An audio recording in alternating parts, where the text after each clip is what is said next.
जी sir. चलें, thank you so much sir. तो इसको देखते हैं, रेप्लिकेशन इन सिस्टम डिज़ाइन। तो रेप्लिकेशन क्या होती है? अच्छा, आई थिंक इससे पहले वाले, चलें यही था आज का टॉपिक, डे 35। तो replication is the process of creating multiple copies of data और system components to improve reliability, availability and full fault tolerance. It ensures the system keeps working even if some parts fail, balances load across replicas, and enables fast recovery. Replication is widely used in cloud computing, databases, and distributed systems to maintain uptime and data integrity. तो चार पांच चीजें हैं जो इसके लिए ये use होगी। एक तो ये कि अपटाइम और डाटा इंटेग्रिटी। अच्छा, और सिस्टम जो है वो कीप वर्किंग करता रहे, जो कुछ पार्ट्स फेल हो जाए, रेप्लिकाज और ये सारी चीजें।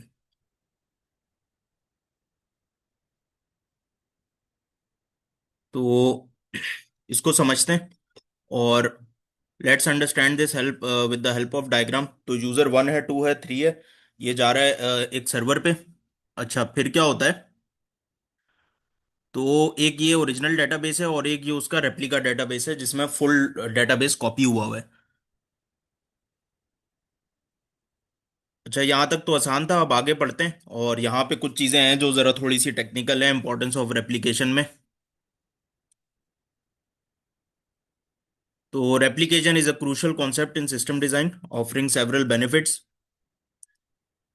that enhance the overall performance, reliability, and resilience of systems. Here are some key reasons why replication is important.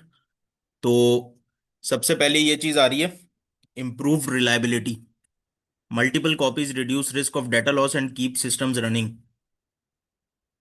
तो अगर हमारे पास रेप्लिकेशन हुई भी है, लेट्स से कि एक डेटाबेस जो है वो हमारे पास रेप्लिकेट हुआ हुआ है, उसका दूसरा रेप्लिका डेटाबेस भी बना हुआ है हमारे पास। तो इससे क्या है, रिलायबिलिटी इंप्रूव हो जाएगी कि मल्टीपल कॉपीज जो है ना वो डाटा लॉस और रिस्क को रिड्यूस करती हैं और सिस्टम जो है वो रन होता रहता है। High availability, users can access services without interruption even during failures. तो यूजर सर्विसेज को इंटरप्ट कर सकते हैं इवन ड्यूरिंग, जो विदाउट इंटरप्शन, और फेलियर्स के दौरान भी। क्यों? कैसे? क्योंकि होगा ये कि एक फेल होगा तो दूसरा रिस्पॉन्स करेगा। तो fault tolerance, system switch to replicas during faults. तो ड्यूरिंग फॉल्ट जो है वो रेप्लिकास पे शिफ्ट हो जाता है पूरा सिस्टम, और डाउन टाइम इससे मिनिमाइज होता है। Load balancing, read request spread across replicas, improving speed and efficiency. तो होता क्या है कि जो रीड रिक्वेस्ट है, ये जो यूजर ने बिल फर्ज एज्यूम कर लेंगे ये रीड रिक्वेस्ट की है, तो अब ये ना स्प्रेड हो जाएंगे इन दोनों उस पे। सारी रिक्वेस्ट एक ही सर्वर को नहीं जाएगी जिस तरह यहाँ पे दिखाया हुआ है ना, तो दो स्प्रेड होंगी, दो पे जाएंगी, या जितने भी रेप्लिका डेटाबेसेस है ना उन सब पे जा रही होंगी। तो लोड बैलेंसिंग इस तरह हो रही होती है कि रीड।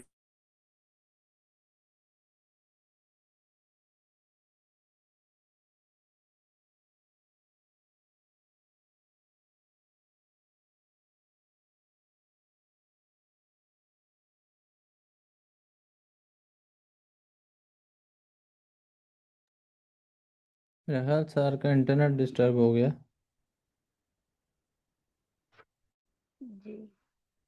अच्छा, बाकी लोड बैलेंसिंग, अगर हमारे पास दो रेप्लिका हैं, मतलब एक एक्चुअल डाटा मेन डाटाबेस है, दूसरी रेप्लिका है, और ट्रैफिक अगर ज़्यादा आ जाती है तो इस सूरत में भी हमें बहुत ज़्यादा बेनिफिशियल रहेगा वो, हम ट्रैफिक को डिवाइड कर देते हैं।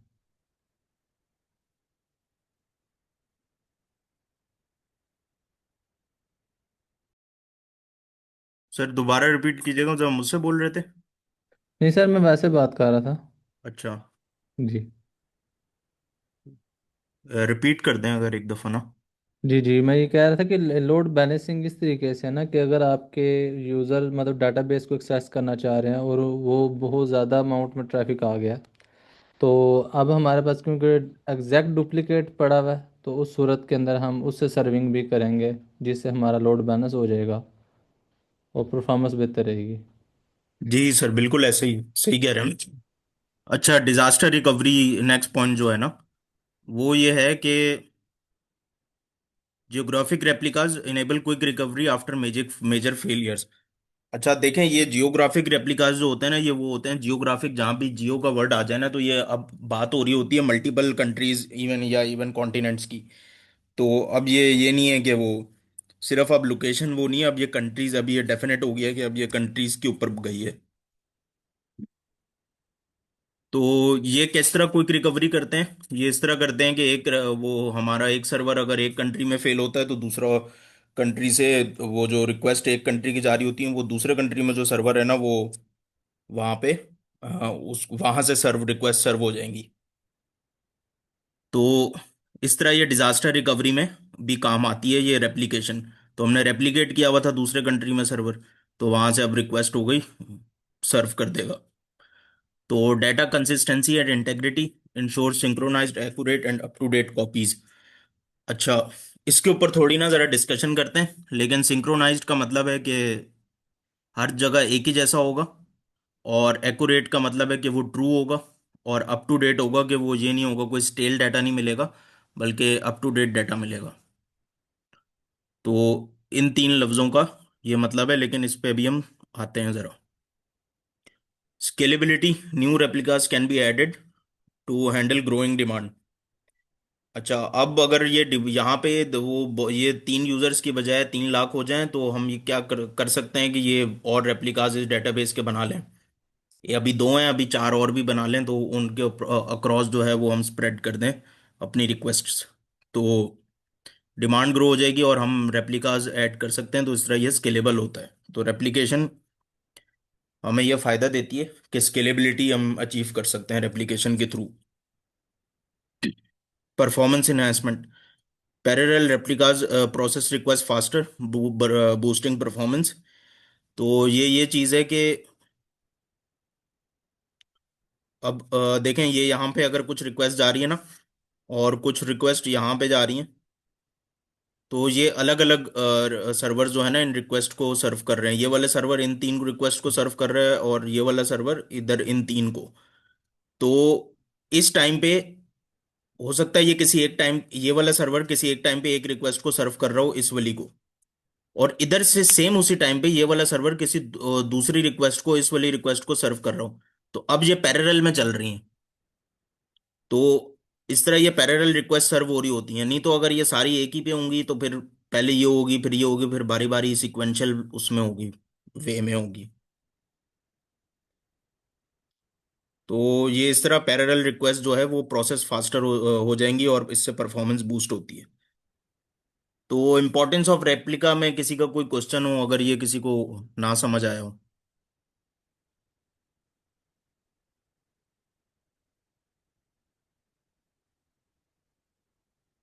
तो सबको क्लियर है? Yes sir. सही। तो अच्छा, अगर ये क्लियर है ना, तो फिर अब वो 2 क्वेश्चंस हैं। एक है ये हाई अवेलेबिलिटी और फॉल्ट टॉलरेंस से रिलेटेड। पहले इसका मुझे कोई आंसर कर दे। हम इसको जरा दोबारा पढ़ते हैं कि यूजर्स हाई अवेलेबिलिटी में हमने लिखा हुआ कि access users can access services without interruption even during failures. दूसरा हमने पॉइंट पढ़ा फॉल्ट टॉलरेंस का, कि system switch to replicas during fault tolerance, minimizing downtimes. तो क्या ये दोनों चीजें एक ही बात नहीं कर रहे, या इन दोनों का मकसद एक ही नहीं है जी कि सर। डाउन टाइम मिनिमाइज करने का? जी, कोर कॉन्सेप्ट तो सेम ही है। तो फिर ये दो अलग अलग क्यों दी हुई हैं, और इसमें डिफरेंसेस क्या है, और इसका कॉन्टेक्स्ट क्या है, ये किस कॉन्टेक्स्ट में बात हुई हुई है? हायर अवेलेबिलिटी में ये हो सकता है ना कि अगर आपकी ट्रैफिक एक सर्वर पे बहुत ज़्यादा हो गई है, तो आपका जो रिस्पांस टाइम है वो बढ़ जाता है ट्रैफिक की वजह से।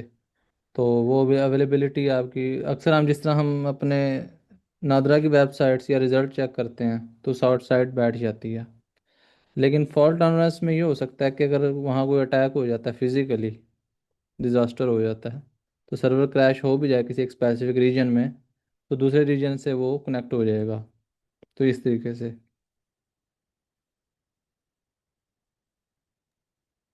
ये चलें, thank you so much sir. इसके अलावा किसी और का कोई ओपिनियन हो, या किसी और को इससे क्या समझ आ रहा है?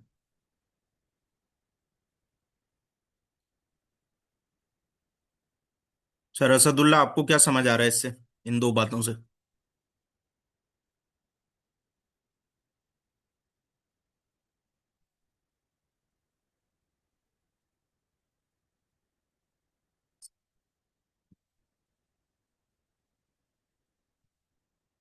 तो वो बेसिकली, अच्छा चलें इसको देखते हैं कि ये है क्या। ये बेसिकली ना कॉन्टेक्स्ट का डिफरेंस है। हाई अवेलेबिलिटी और फॉल्ट टॉलरेंस दोनों, हमें लगता है, बज़ाहिर ऐसा लगता है कि ये जो है ना, वो दोनों का गोल जो है ना, वो मिनिमाइज डाउन टाइम है। और एक्चुअली में है भी ऐसा कि ये दोनों एक ही काम करते हैं, कि वो डाउन टाइम को मिनिमाइज करते हैं, लेकिन ये दोनों सेपरेट जगहों पे सेपरेट काम करते हैं। हाई अवेलेबिलिटी का मतलब है कि यहाँ ये डाउन टाइम को मिनिमाइज करेगा।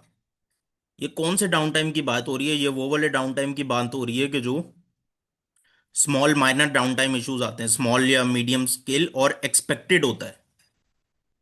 ये होते हैं एक्सपेक्टेड इश्यूज के लिए। मतलब ये है कि एक सर्वर, एक डाटा सेंटर है, उसमें सर्वर नहीं चल रहा। अब ये एक्सपेक्टेड है वो सर्वर नहीं चलेगा, कि कोई ना कभी ऐसा टाइम आएगा कि वो सर्वर बंद हो जाएगा और सर्वर नहीं चलेगा। इस उसके लिए जो है ना, हम ये उस एक सर्वर के लिए इसको कहेंगे हाई अवेलेबिलिटी। तो जो अवेलेबिलिटी, जो डाउन टाइम हमारे पास वो इशू रिजॉल्व करती है ना, वो एक्सपेक्टेड इश्यूज जो होते हैं और जो नॉर्मल स्मॉल इश्यूज होते हैं, तो उसका डाउन टाइम मिनिमाइज होता है अवेलेबिलिटी में। फॉल्ट टॉलरेंस में भी हम डाउन टाइम मिनिमाइज करते हैं। लेकिन ये वाले कौन से इश्यूज होते हैं? ये होते हैं नॉन एक्सपेक्टेड इश्यूज। पूरा का पूरा डाटा सेंटर ही नहीं चल रहा, अब क्या करें? तो जब हम ये कहते हैं ना कि डाउन टाइम मिनिमाइज करना है, तो ये उस कॉन्टेक्स्ट में बात हो रही होती है कि ये जो फॉल्ट टॉलरेंट है, कि इसका मतलब है कि अगर अब ये कोई मेजर कैटेस्ट्रॉफिक डिजास्टर आया हुआ है, या पूरा का डाटा सेंटर ही बंद हो गया है, या और कोई शटडाउन हो गई है, बिजली नहीं है, कुछ और कोई मसला है जिसकी वजह से अब इसको मैनेज करना है, तो सिस्टम फॉल्ट टॉलरेंट है। इसका मतलब है कि ये डाउन टाइम इसमें वो वाला कम है कि जो मेजर अनएक्सपेक्टेड आउटेजेस होती हैं, अनएक्सपेक्टेड डिजास्टर्स होते हैं, उनमें इसकी अवेलेबिलिटी सिस्टम चलता रहेगा, दूसरे पार्ट से सर्विस कंटिन्यू रख के। हाई अवेलेबिलिटी जस्ट ये एक जनरल कॉन्सेप्ट है, मतलब उसमें ये स्मॉल जो हम एक्सपेक्ट कर रहे होते हैं कि हाँ यार ठीक है, सर्वर भी बंद होगा, नेटवर्क इश्यूज भी आएंगे, ये भी होगा, वो भी होगा। तो उसके लिए जो हम प्लानिंग करते हैं और उसके डाउन टाइम को मिनिमाइज करने के लिए जो हम डिजाइन करते हैं, वो इधर हाई अवेलेबिलिटी में आता है। तो ये वो वाला डाउन टाइम है। अच्छा सर, मैं आपको इसकी एक रियल वर्ल्ड एग्जांपल देता हूँ।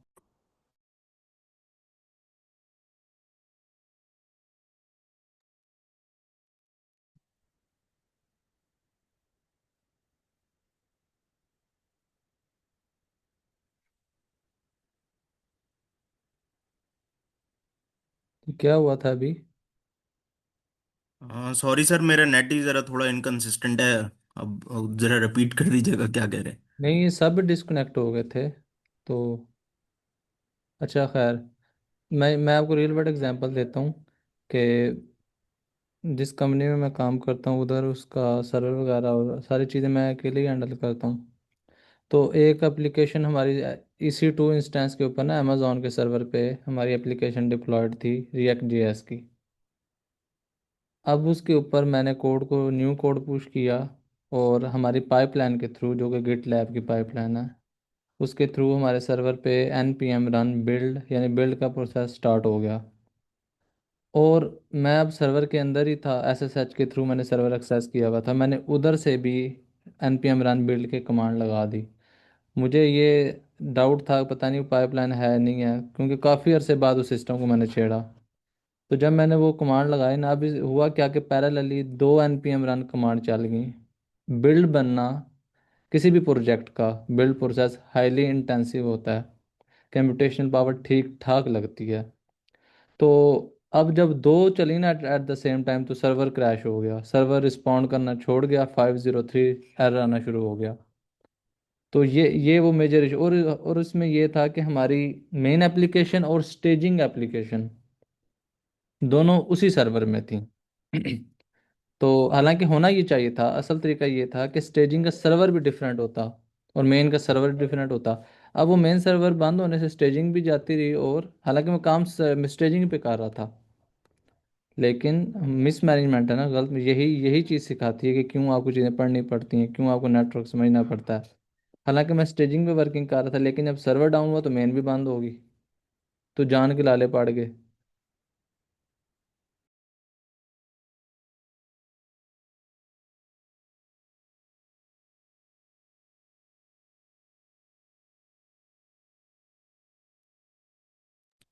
तो सर वो था एक, मेरा ख्याल ये उसमें आ जाता है हायर अवेलेबिलिटी के कॉन्सेप्ट में, ये चीज़ फेलियर हुआ ना जब, तो अगर हमारे पास दो होते ना तो हमने बच जाना था। और इसी का अगर फॉल्ट टॉलरेंस लें, तो अगर अमेज़ोन के हेडक्वार्टर में अगर कोई इशू बनता ना फिजिकली, तो हम कह सकते थे कि ये फॉल्ट टॉलरेंस हुआ है, तो फिर अमेज़ोन ने हमें दूसरे किसी रीजन में कनेक्ट कर देना था। जी सर, ऐसे ही है। ये जो आपने अपनी एग्जाम उसमें एग्जांपल दी है वो बिल्कुल उसी तरह है। क्या कहते हैं, हाई अवेलेबिलिटी में आएगी। जी क्या हाई अवेलेबिलिटी पुअरली मैनेज थी। जी जी जी। तो आई थिंक ये सबको क्लियर हो गया होगा कि ये फॉल्ट टॉलरेंस और हाई अवेलेबिलिटी किन कॉन्टेक्स्ट में यूज होता है, और ये किन फेलियर्स और किन डाउन टाइम की बात हो रही होती है। तो बाकी इसको चैट जीपीटी भी कर लीजिएगा, लेकिन या बल्कि कर लेते हैं। सर ये इतना है तो नहीं वैसे, कौन सा पे इतना फोकस किया जाए, ठीक है। चलें जनरल ठीक है, मैंने फिर आगे बात। चलते हैं। जी जी जी। अच्छा, एक ये है डाटा कंसिस्टेंसी और इंटेग्रिटी। सर अब जाहिर है अगर हमने दो तीन सर्विसेज लगा दी हैं तो ये कंपलसरी है कि उनका आपस में हाईली सिंक्रोनाइज होना, कि जो डाटा इंसर्ट हुआ ना सर्वर वन में, तो सर्वर टू में भी इमीडिएटली अपडेट होना चाहिए, ताकि अगर सर्वर वन क्रैश हो जाए और सर्वर टू में वो डाटा भी इंसर्ट नहीं हुआ तो फिर ये इनकॉन्सिस्टेंसी पैदा हो जाएगी, तो इसको भी रोकना है हमने। जी सर, लेकिन मेरा सवाल ये है कि ये देखें, यहाँ पे ये कह रहा है इंपॉर्टेंस ऑफ रेप्लिकेशन, ऊपर हेडिंग में ना। जी नीचे वो कह रहा है कि आप जो है ना वो, ये डाटा इनकंसिस्टेंसी और इंटेग्रिटी जो है वो इम्पोर्टेंट, रेप्लिकेशन क्या करती है, वो सिंक्रोनाइज्ड, ये करती है कि सिंक्रोनाइज्ड होगा डाटा, आपका एक्यूरेट होगा, अप टू डेट होगा। जबकि जी यही वो इश्यूज हैं जो रेप्लिकेशन की वजह से आ जाएंगे। तो मतलब ये है कि डाटा को सिंक्रोनाइज रखने के लिए अगर मल्टीपल डाटाबेस में एक ही जैसा डाटा पड़ा हो, और वो सारा एक्यूरेट भी हो, और वो अप टू डेट भी हो, तो इसके लिए तो पूरा एक अलग पूरा सिस्टम चाहिए। तो रेप्लिकेशन का फायदा क्या मिला हमें, अगर ये तो हम यही यही इश्यूज तो आ जाएंगे रेप्लिकेशन की वजह से। लेकिन इधर ये कहता है कि इंपॉर्टेंस ऑफ रेप्लिकेशन में ये कह रहा है कि ये रेप्लिकेशन आप करेंगे तो ये सिंक्रोनाइज हो जाएगा, एक्यूरेट भी हो जाएगा और अप टू डेट भी हो जाएगा। जबकि बहुत ज़्यादा चांसेस है कि वो सिंक्रोनाइज नहीं होगा, कोई ना कोई नेटवर्क फेलियर होगा, कुछ और होगा, कोई हम्म। मसला होगा। तो ऐसे ही है ये किस वजह इसका, आपके ख्याल सर में क्या अगर। हो सकता है, ये हाँ उल्ट, वैसे लॉजिकली तो गलत, उल्टा लग रहा है मतलब। जी, आपकी बात बिल्कुल ठीक है कि जैसे जैसे हम इसको एक्सटेंड कर रहे हैं वैसे वैसे रिस्पॉन्सिबिलिटीज़ बढ़ती चली जा रही हैं और रिस्क मिल रहे हैं हमें।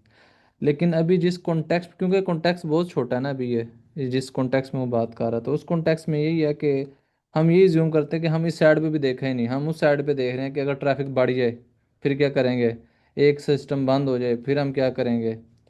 तो ये इस तरीके इस कॉन्टेक्स्ट में, हाँ जिस तरह आप बात कर रहे हैं, जब हम उधर फोकस करेंगे तो डेफिनेटली इसके ड्रॉबैक्स हमें नज़र आएंगे, कि हमने अगर रेप्लिकेशन कर रहे हैं तो उसके अपने ड्रॉबैक्स हैं, अब रिसोर्सेज ज़्यादा यूज़ हो रहे हैं, इलेक्ट्रिसिटी वेस्ट हो रही है, तो इस तरह की चीज़ें भी तो फिर हैं, कंसिस्टेंसी नहीं आ पा रही किसी नेटवर्क इशू की वजह से। सही। अच्छा सर, मेरा इसमें ओपिनियन ये है कि ये जो है ना, सही बात लिखी हुई है, और फोकस भी सही है, और कॉन्टेक्स्ट भी सही है। इसको समझना पड़ेगा कि ये क्यों डाटा इनकंसे डाटा रेप्लिकेशन की वजह से ना हमें डाटा कंसिस्टेंसी मिलती है बजाय के ना मिलने के। तो वो असल में देखें, मैं एक एग्जांपल देता हूँ कि अगर आपके उसमें ना, मतलब बिल फर्ज, ये एक प्राइमरी डेटाबेस है, जो मेन डेटाबेस है, हर रिक्वेस्ट जो है, रीड रीड रिक्वेस्ट हो या राइट रिक्वेस्ट हो, वो इसी जी डेटाबेस पे आती है। जी अब डाटा इनकंसिस्टेंसी का चैलेंज वहां आता है जब डाटा सिंक्रोनाइजेशन का, कि जहां पे हमारे पास मल्टीपल डेटाबेस हों, दो और डेटाबेस हों। तो मैं कह रहा हूँ यहाँ भी वही डाटा हो और यहाँ भी वही डाटा हो, ये सारे आपस में सिंक्ड हो, हर जगह एक्यूरेट डाटा हो, सारा अप टू डेट हो। तो जी अब लेट्स एज्यूम, अब हमें डाटा मैनेज भी करना है, डाटा को सिंक भी करना है, डाटा को कंसिस्टेंट भी रखना है, अब ये मसला है ना। तो इससे अच्छा ये नहीं था कि भाई वो सही है, एक ही जगह से आ रहा है तो वो डाटा ऑलरेडी कंसिस्टेंट होगा। अब अब कोई कंसिस्टेंसी का मसला है ही नहीं सिरे से। अब यहीं से जो डाटा होगा वही कंसिस्टेंट होगा, एक ही डाटा होगा और वही कंसिस्टेंट होगा, वही अप टू डेट होगा और वही एक्यूरेट भी होगा। कोई दूसरी तीसरी चीज है ही नहीं साथ में कि हम जहाँ पे हमें ये मसला हो कि अप टू डेट है या नहीं है। हम्म। तो लेकिन अब सर इसमें ये भी है ना, अगर हमने हाई ट्रैफिक की वजह से आप प्राइमरी सर्वर की बजाय सेकेंडरी से जोड़ देते हैं और उधर राइट ऑपरेशन भी परफॉर्म हो जाता है। जिस तरह भी आपने कहा ना, अगर वन वे डायरेक्शन में चले ना, ऑलवेज प्राइमरी टू सेकेंडरी, फिर तो ठीक है। लेकिन ट्रैफिक बढ़ गया, कुछ लोग 50 लोग अपने सर्वर वन पे, 50 लोग सर्वर टू पे, 50 सर्वर 3 पे, और सब में रीड राइट होने लग पड़ा। तो अब इन सब को सिंक करना और कंसिस्टेंसी पैदा करना और एक्यूरेसी रखना, ये चीज़ें फिर चैलेंजिंग होंगी ना। अच्छा सर, ये ट्रैफिक की बात नहीं है, ये उसकी बात है, क्या कहते हैं, हमारे पास जो है ना कंपैरिजन की। बेसिकली मैं जो पॉइंट असल में कहना चाह रहा हूँ ना, मैं ये कहना चाह रहा हूँ कि ये जो मैंने एजम्पशन की थी ना कि ये एक हम्म। डेटाबेस जो है ये कंसिस्टेंट ही होगा, ये इम्प्रूव, ये स्पीड भी होगी इसमें, और इसमें कोई, और ये एक्यूरेट भी होगा, अप टू डेट भी होगा, ये हम्म। अंडर नॉर्मल कंडीशंस नहीं होगा। अंडर नॉर्मल हम्म। कंडीशन नेटवर्क फेलियर भी आएगा, अंडर नॉर्मल कंडीशन आप कुछ राइट कर रहे होंगे डेटाबेस पे तो डेटाबेस अवेलेबल ही नहीं होगा।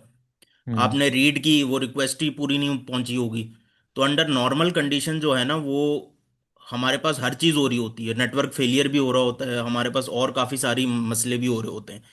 तो जब ये मसले होंगे तो आपके पास कंपैरिजन के लिए कोई डेटाबेस ही नहीं होगा कि हम इसको कंपेयर कर सकें किसी से, कि यार ये हमारा ये जो डेटाबेस है ओरिजिनल वाला, ये प्राइमरी डेटाबेस सही भी है कि नहीं। ऐसा तो नहीं कोई रिक्वेस्ट, राइट रिक्वेस्ट आई थी और जो है वो डेटाबेस पे राइट ही नहीं हुई और हम समझ रहे हैं राइट हो गई, या राइट हुई नहीं हुई पता ही नहीं है कुछ और, हम समझ रहे कुछ और है, हुआ कुछ और है, और जो हो गया हम उसको सही समझ रहे हैं हालांकि हो वो गलत। तो हमें कंपैरिजन के लिए एक डेटाबेस चाहिए, तो फिर हम यहाँ पे एक सेकेंडरी डेटाबेस बनाएंगे जिसमें इन दोनों को आपस में कंपैरिजन करेंगे। इस वजह से ये कंसिस्टेंसी आती है इसमें, कि अब हो गई है कंसिस्टेंट, लेकिन अब हो सर गई है कंसिस्टेंसी जी का जो कॉन्सेप्ट है वो तो माई एसक्यूएल खुद देता है। उसका उनका रूल ये है कि हम जब तक डाटा 100% राइट ना हो जाए, बेशक फेलियर जहाँ मर्जी आप कर लो, उनका यही दावेदार है वो इस बात के कि फेलियर जहाँ से मर्जी आप उतार लो, कोई भी रीज़न बना लो, डाटा राइट मिसमैचिंग कंसिस्टेंसी कायम रहेगी हमेशा। तो सर। तो वो माई तो बना हुआ है ना वो डेटाबेस ना, तो वो है ही यही, तो पीछे क्या चल रहा है हम वही समझ रहे हैं ना, कि एक पूरे सिस्टम को बनाते वक्त हमने जो है वो, हम ऐसा क्यों नहीं कर लेते कि एक ही वो रख लेते हैं, एक ही इंस्टेंस रख लेते हैं, उसका कोई दूसरा नोड नहीं रखते, और दूसरे नोड से हम और फिर ये क्लेम करें कि वो जो है वो कंसिस्टेंसी दो से होगी बल्कि एक से नहीं होगी। तो वो उसकी वजह ये है कि वो कंपैरिजन के लिए हमें कुछ चाहिए। लेकिन सर कंपैरिजन किस तरह भी एक न्यू रिक्वेस्ट आती है सर्वर वन पे, और सर्वर वन में वो क्रैश आ जाता है। तो नहीं, अच्छा, सेकंड कंपैरिजन जी वो मैं बताता हूँ। देखिए, मतलब रिक्वेस्ट वाला असल, हम्म। रिक्वेस्ट वाला नहीं है ये कंपैरिजन। किस सेंस में है ये कंपैरिजन? इस सेंस में है कि अब अगर डाटा वन पे जो, हाँ पे कोई फेलियर्स आते हैं, कोई नेटवर्क पार्टीशन होता है, कुछ होता है, तो हम इसको इसको और इस डेटाबेस को आपस में कंपेयर कर सकते हैं, या इसके और भी अगर रेप्लिकाज हों तो इनको आपस में कंपेयर कर सकते हैं कि भाई प्राइमरी पीछे है या सेकेंडरी पीछे है या कौन आगे है, और कहाँ पे रेप्लिकेट हुआ हुआ है और कहाँ पे क्या लेटेस्ट डाटा पड़ा हुआ है, तो हमें ये पता लग सकता है। हम्म। जबकि एक ही डेटाबेस हो तो हमें कुछ नहीं पता लग सकता। तो इस वजह से ये रेप्लिकेशन जो है ना ये कंसिस्टेंसी इंश्योर करती है। ये शुरू में ऐसा लगता है मतलब कि वो ये कंसिस्ट, और ये ट्रिक क्वेश्चन है कि वो कंसिस्टेंसी, अगर आप रेप्लिकेशन करें ही ना तो वो कंसिस्टेंसी का मसला ही कभी नहीं हो। यहाँ पे मैं ये कुछ करूँ ही ना, ये तीनों मेरे पास हो ही ना, तो अब तो हर डाटा जो इसमें पड़ा है प्राइमरी डेटाबेस में वो कंसिस्टेंट भी है, वो एक्यूरेट भी है, वो अप टू डेट भी है। ये सारे कंसिस्टेंसी वाले और मसले ही तभी आते हैं जब हम ये सारे बैकअप्स करते हैं, और कि वो अपडेट है इसमें और ये अपडेट है नहीं है। तो ये इसका ये वाला पॉइंट है कि ये डाटा कंसिस्टेंसी और इंटेग्रिटी का, बस ये इसमें एक समझना था। तो सर आपका और को कोई इसमें ओपिनियन हो या फीडबैक? अच्छा, तो सर आप ये कह रहे हैं कि जो दूसरे सर्वर हैं एज अ रेफरेंस यूज़ होंगे जब कभी पहले में फेलियर आ जाएगा। हाँ, वो देखना पड़ेगा कि ओवरऑल सिस्टम कैसे डिजाइन हुआ हुआ है। अगर हम लोग सिर्फ प्राइमरी से रीड राइट कर रहे हैं, हो सकता है हम हम्म। सेकेंडरी से भी रीड राइट कर रहे हो, हम्म। फिर तो कोई बैकअप नहीं है। फिर तो जो वाला क्या कहते हैं सही होगा, वो उस वाले डाटा से हम वो कर देंगे। ये आगे है, ये इसको ना हम देखेंगे, ये आगे डिस्कस हुई भी है बात डिटेल में। सही है। ठीक है। तो रेप्लिकेशन स्ट्रेटेजीज देखते हैं कि वो क्या होती है। एक सीडीएन होती है, जो सीडीएन हमने देखा था कल डिटेल में। तो replicate data across geographically distributed servers to ensure fast delivery and high availability. तो ज्योग्राफिकली जो है वो सर्वर्स डिस्ट्रीब्यूट हुए हुए होते हैं अलग अलग जगहों पे, अलग अलग कंट्रीज में। और ये क्या इंश्योर करते हैं, फास्ट कंटेंट डिलीवरी और हाई अवेलेबिलिटी। लेकिन एक कैच ये है कि ये जो सीडीएन है ना, ये सर्व करता है स्टैटिक कंटेंट, ये डायनेमिक कंटेंट्स नहीं करता। डायनेमिक कंटेंट का मतलब है कि अगर मैं किसी अपने डैशबोर्ड में लॉगिन करूं तो मेरा नाम आ जाए अमीर हमजा, और मेरी सारी डिटेल उठ के आ रही हो, या मैं कोई और वो कुछ और कर रहा हूं, तो वो सारा मेरे हिसाब से पर्सनलाइज होके आ रहा हो। तो या और कोई डायनेमिक कंटेंट हो। लेकिन अगर कोई तस्वीरें है, कोई इमेज है, अमीर हमजा को भी वही दिख रही है, तो बाकी और पूरे पाकिस्तान को भी वही इमेज दिखानी है एक वेबसाइट पे, तो ये आप सीडीएन पे कैश करा दो इसको। वो ही ना सर, अगर एक एप्लीकेशन है, फ़र्ज़ कर लीजिए यूट्यूब है, यूट्यूब का लोगो बिलियंस ऑफ यूज़र्स को दिखता है और वो सेम ही दिखना है, तो वो फिर वो इस तरीके से हर रीजन के जो सीडीएन होंगे ना उसके अंदर वो रख देंगे उसको। ये एक छोटी एग्जांपल दी है। इसी तरीके जो जी कंटेंट सर, ऐसा स्टैटिक ही है। होता है, हाँ, कोई वीडियो, कोई बैनर, कोई इस तरह की चीज़ें फिर। जी, यूट्यूब के थंबनेल्स वगैरह हो गए, अब ये हर जगह सबको एक ही दिखना है, तो वो वो स्टैटिक कंटेंट में आएगा और वो कैश भी हो जाएगा। फिर डिस्ट्रीब्यूट और कौन सी रेप्लिकेशन स्ट्रेटजीज हम यूज कर सकते हैं। Distributed database use replication to maintain multiple copies of data across different nodes to ensure consistency and availability. तो ये भी वही बात है कि मल्टीपल कॉपीज हमने इसकी मेंटेन कर ली, दो तीन, और अक्रॉस डिफरेंट नोड्स, तो इंश्योर कंसिस्टेंसी और अवेलेबिलिटी। तो ये हमने पढ़ लिया था कि मल्टीपल कॉपीज से ये कंसिस्टेंसी और अवेलेबिलिटी किस तरह इंश्योर हो रही होती है। तो क्योंकि वो ये उसकी कंपैरिजन की बात है कि वो, ताकि आपको पता चल रहा हो। और अगर ओवरऑल सिस्टम, इसको और नीचे डिटेल में भी देखेंगे कि ओवरऑल सिस्टम इस पे किस तरह डिजाइन हुआ हुआ है, तो ये किस तरह हो रहा होता है। अच्छा, collaborative applications, real time editing tools and collaboration platforms use replication to ensure all users see the same data simultaneously. इसकी एग्जांपल कोई गूगल डॉक ले लें, फिग्मा ले लें, और कुछ ले लें, ये सारे जिसमें आप दो चार यूजर्स कुछ करें तो बाकियों को भी सब दिख रहा हो। तो ये सारी वो इसमें आ जाएंगी कोलैबोरेटिव एप्लीकेशंस में। High availability systems, critical applications like financial transaction and health care system use replication to ensure that data is available and consistent even during outages। तो जिन सिस्टम्स में हाई अवेलेबिलिटी रिक्वायर होती है, financial systems या health के systems, तो वहाँ पे ये रेप्लिकेशन की स्ट्रेटेजी हम लोग यूज़ करते हैं ताकि वो हर वक्त अवेलेबल हों और वो कंसिस्टेंट हो, और आउटेज में भी। तो रेप्लिकेशन पैटर्न्स, ये कुछ पैटर्न्स हैं, कुछ टेक्निक्स हैं, तो इसको देखते हैं। Replication patterns in system design refers to various methods of creating and managing copies of data or services to ensure reliability, availability and performance। तो here are some common replication patterns। तो इसको पहले एक दफा देख लेते हैं कि ये टोटल हैं कितने, या 8 हैं। तो एक है सबसे पहले मास्टर स्लेव रेप्लिकेशन, फिर मल्टी मास्टर रेप्लिकेशन, और फिर quorum based replication, geo replication, synchronous replication, asynchronous replication, primary backup replication, shared nothing architecture. तो ये है हमारे पास रेप्लिकेशन के पैटर्न्स। तो देखते हैं इनको एक एक करके। और क्या है, one master handle nodes all write operations and propagates changes to one और more slave nodes that handle read operation. एक मास्टर डेटाबेस होगा हमारे पास और बाकी सारे इसकी रेप्लिकेटेड कॉपीज होंगी। तो राइट ऑपरेशन कोई भी होगा, जो भी राइट रिक्वेस्ट आएगी वो इसके पास जाएगी, मास्टर के पास रीड रिक्वेस्ट यहाँ से फुलफिल होंगी स्लेव से। ये सारी रीड रिक्वेस्ट फुलफिल करेगा, और मास्टर जो है वो हमारे पास राइट रिक्वेस्ट फुलफिल होगा। और राइट रिक्वेस्ट जब फुलफिल हो गई, तो बिल फर्ज राइट रिक्वेस्ट में कौन कौन सी हमारे पास आती है? इंसर्ट, अपडेट और डिलीट। ये तीन हमारे पास राइट रिक्वेस्ट में जाती हैं। और यहाँ पे क्या रीड रिक्वेस्ट में क्या आएगा हमारे पास? सिलेक्ट। ये वाला सारा यहाँ से काम होगा। अब अगर हमने कुछ इंसर्ट किया, मास्टर में इंसर्ट होगा, मास्टर क्या करेगा? इनको अपडेट करेगा, स्लेव्स को। तो स्लेव या पुल करेंगे उनसे, या मास्टर जो भी है वो मास्टर इनको इन्फॉर्मेशन लॉग्स दे देगा, और ये डाटा हर जगह सेम होगा। तो जब रीड रिक्वेस्ट आएगी तो रीड रिक्वेस्ट यहाँ से होगी, और वो जो इंसर्टेड डाटा है वो यहाँ से फुलफिल हो जाएगा। तो इस तरह ये सिस्टम चल रहा होगा। तो ये किस चीज़ के लिए ज़्यादा फायदेमंद है? ये उस चीज़ के लिए फायदेमंद है जो रीड हैवी सिस्टम्स हो हमारे पास। मतलब जहाँ पे हमने कोई एनालिटिक्स है, जिस तरह एनालिटिक्स में अक्सर ये होता है कि मतलब रीडिंग बहुत ज़्यादा होती है लेकिन अपग्रेडेशन बहुत कम होती है, तो राइट बहुत कभी कभार होगा राइट, और लेकिन रीड बहुत होगा। हर कोई एनालिटिक्स देख रहा होगा, रीड बहुत कर रहा होगा, तो उसमें ये चीज़ होती है। जहाँ पे राइट कम हो रीड ज़्यादा हो, तो ये इसको मास्टर स्लेव पे हम कर सकते हैं, मास्टर स्लेव रेप्लिकेशन। और इसको एक और नाम है single leader replication, single leader है आई थिंक।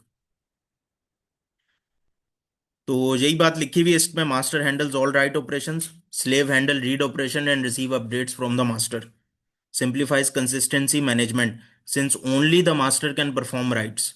तो मास्टर सिर्फ राइट्स परफॉर्म करेगा, तो ये कंसिस्टेंसी मैनेजमेंट हमारे पास ऑटोमेटिकली हो जाएगी, क्योंकि मास्टर इन सबको राइट देगा। पहले वो अपना डेटाबेस अपग्रेड करेगा मास्टर, ये वाला इधर वाला इसके अंदर मास्टर के अंदर जो डीबी है वो अपग्रेड होगा, उसके बाद इन सबके डीबी अपग्रेड। तो ये इस तरह चल रहा होता है। improves read performance by distributing read request across multiple slaves। तो रीड रिक्वेस्ट जो है वो हमारे पास मल्टीपल स्लेव्स पे डिस्ट्रीब्यूट हो जाएंगी। यहाँ पे एजम्पशन ये कर रहा है कि वो हमारे पास रीड रिक्वेस्ट बहुत ज़्यादा है, और ये उन्हीं उस सिस्टम्स के लिए यूज़ है जहाँ पे रीड रिक्वेस्ट ज़्यादा हो और राइट कम हो। तो single point of failure at the master, ये इसका ड्रॉबैक है कि अगर ये मास्टर फेल हो गया, ये वाला डिस्कनेक्ट हो गया हमारे पास किसी उससे, तो बस अब जो यहाँ पे लास्ट राइट हुआ हुआ था बस वही है। अब अगर यहाँ पे जो भी राइट होगा वो सारे रुक जाएंगे, राइट रिक्वेस्ट हमारे पास सारी फेल होंगी, और रीड रिक्वेस्ट लेकिन चलती रहेंगी, क्योंकि वो रीड रिक्वेस्ट जो है वो यहाँ से सर्व हो रही है स्लेव से, इन वाले डीबी से, इन वाले सर्वर से जा रही है हमारे पास रीड रिक्वेस्ट। राइट रिक्वेस्ट यहाँ पे खत्म होंगी, और जो वो last point of right request था मास्टर इस वाले सर्वर का, तो बस वो वहीं तक होगा, और ये वाले अब अपडेट नहीं होंगे अब। तो ये सिंगल पॉइंट ऑफ फेलियर है। Right scalability is limited to the master's capacity. तो अब ये स्केलेबल नहीं है। राइट स्केलेबिलिटी, रीड वाला तो स्केलेबल है।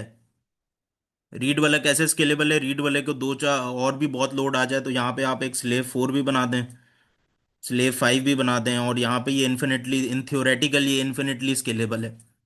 तो जितने भी आ जाएं तो आप यहाँ पे रीड रिक्वेस्ट के लिए इन्फिनिटली स्केलेबल है थ्योरेटिकली। लेकिन राइट रिक्वेस्ट के लिए अब चूंकि मास्टर पे ही राइट होगा, तो अब क्या करें? मास्टर तो एक ही है, तो वो एक एक डेटाबेस की, एक सर्वर की जितनी उस इसकी कैपेसिटी है, उसके हिसाब से हमारे पास राइट स्केलेबिलिटी है, लिमिटेड होगी उतनी कैपेसिटी तक।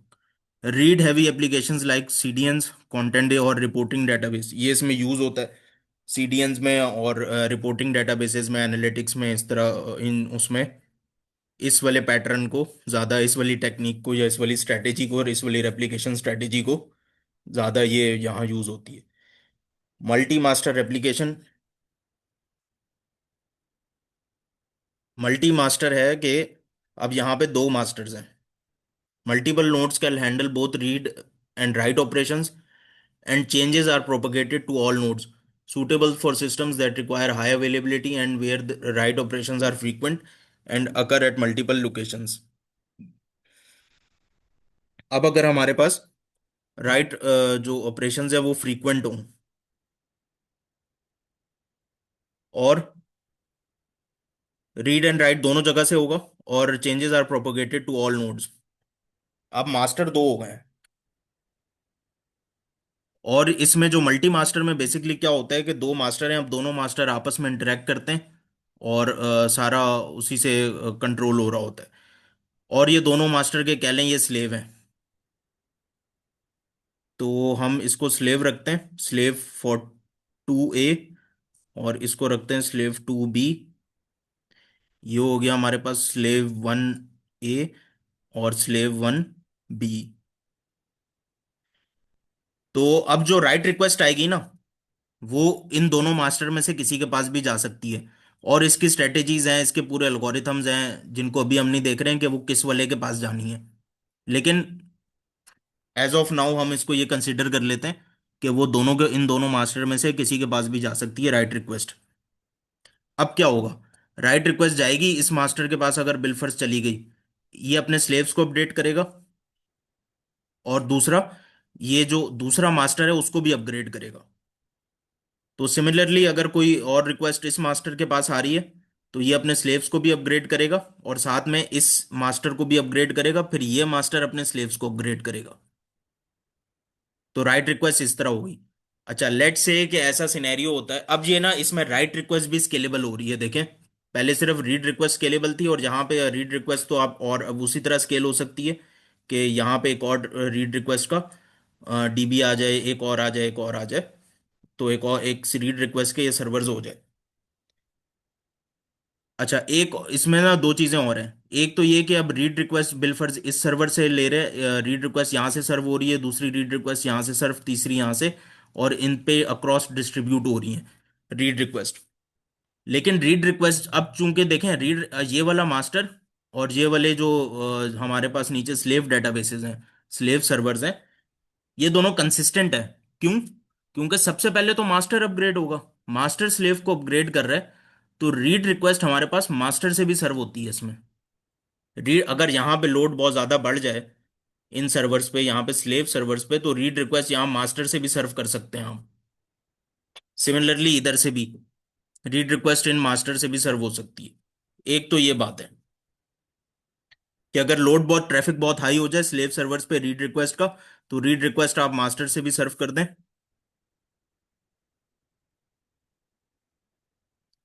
तो नहीं सर, ये पेड नहीं है, ये वही जो कोर्स हम चल रहा है इधर, तो ये वही वाला है। तो मैं भेज देता हूँ इसका लिंक चैट में ना। Okay sir, thank you. तो लास्ट जहां से छोड़ा था वहीं से ये कंटिन्यू किया हुआ है। अच्छा, और एक और चीज थी इसमें कि, चलें अभी जहन में नहीं आ रही, नीचे चलें पढ़ेंगे तो आ जाएगी। तो इसको पढ़ लेते हैं ये क्या है। और मल्टीपल नोड जो है वो act as masters handling both read and write operation. तो मास्टर जो है वो रीड और राइट ऑपरेशन दोनों हेड कर रहा होता है। Conflict resolution mechanisms are required to handle concurrent writes. Yes, ये एक वो इसका ड्रॉबैक है। देखिए मसला कहाँ होगा, मसला ये होगा, अब हमने एक चीज ये पहले ये समझ लेते हैं कि राइट ऑपरेशन भी स्केलेबल होगा इसमें, क्योंकि मास्टर 2 है और ज्यादा राइट ऑपरेशंस हो गए तो मास्टर 3 भी आ जाएगा हमारे पास, मास्टर 4 भी आ जाएगा, और इन सबके स्लेव सर्वर्स भी होंगे आपस में, और ये सारा भी इसी तरह कनेक्टेड होगा। अच्छा, अब क्या है कि बिलफर्ज एक यूजर ने इस इस वाले को रिक्वेस्ट भेजी कि आप राइट रिक्वेस्ट है कि आप एक्स की वैल्यू अपडेट कर दो 100 पे। एक्स हो गया अब $100। तो ये अभी इस पे राइट कर रहा था, इसने इस पे राइट किया, इस मास्टर ने स्लेव पे राइट किया, इस मास्टर ने स्लेव पे राइट किया। एक और यूजर आया, उसने क्या कहते हैं राइट रिक्वेस्ट भेजी, एक्स इज इक्वल्स टू $200। लेकिन ये वाली राइट रिक्वेस्ट गई इस मास्टर पे, और अभी ये वाला जो एक्स इज इक्वल्स टू 100 है ना, ये अभी अपग्रेड नहीं हुआ इस वाले मास्टर पे। तो बिल फर्ज कर लेते हैं कि प्रीवियसली क्या था, प्रीवियसली था कि एक्स इज इक्वल्स टू $50। तो इस सर्वर के पास क्या इंफॉर्मेशन पड़ी हुई है, X50, और ये अपडेट होके कहाँ जा रही है, 200 पे।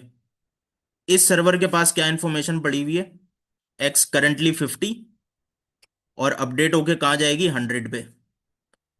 अच्छा, अब ये एक हमारे पास मास्टर 3 है। मास्टर 3 जब अपग्रेड होगा तो ये किससे लेगा, X100 लेगा या X200 लेगा। एक्स, ये वाला मास्टर जो अपग्रेड हुआ है ये सही है, या ये वाला मास्टर जो अपग्रेड हुआ है ये सही है। और लेट्स एज्यूम कि ये दोनों एक ही टाइम पे अपडेट हो रहे हैं, कि एक क्लाइंट ने X=$100 की रिक्वेस्ट भेज दी, एक ने बोला अपग्रेड कर दो, राइट रिक्वेस्ट X=200 की। दोनों के पास 50-50 था, डाटा सेम था, दोनों ने अपनी अपनी तरफ अपग्रेड किया। अब ये दोनों मास्टर थर्ड मास्टर को अपग्रेड करने के लिए जा रहे हैं, और कॉन्फ्लिक्ट आ गया। एक बोल रहा है 100, दूसरा बोल रहा है 200। तो अब ये मास्टर 3 अपने पास क्या सेव करे, एक्स को 100 करे या एक्स को 200 करे। और यहाँ पे X50 से 100 हो गया, और यहाँ पे X50 से 200 हो गया। 3 पे क्या होना चाहिए। तो ये कॉन्फ्लिक्ट होगा, इसकी कॉन्फ्लिक्ट रेजोल्यूशन स्ट्रेटेजीज हैं और पूरे वो एल्गोरिथम्स हैं अलग से, कि ये किस तरह होते हैं। तो ये इसका एक ड्रॉबैक है। और ये ड्रॉबैक मिनिमाइज इस तरह होता है कि कॉन्फ्लिक्ट रेजोल्यूशन के मैकेनिज्म्स हमें इंप्लीमेंट करने होते हैं, are required to handle concurrent writes. तो कंकरेंट राइट्स का ये मतलब है कि वो एक ही टाइम पे दोनों अपग्रेडेशन हो रही हो, एक ही टाइम पे राइट रिक्वेस्ट जा रही हो। एक बोल रहा हूँ ये राइट कर दो, दूसरा बोल रहा हूँ दो राइट कर दो, और ये दोनों सेम टाइम पे हुए हैं, तो फिर कॉन्फ्लिक्ट आएगा।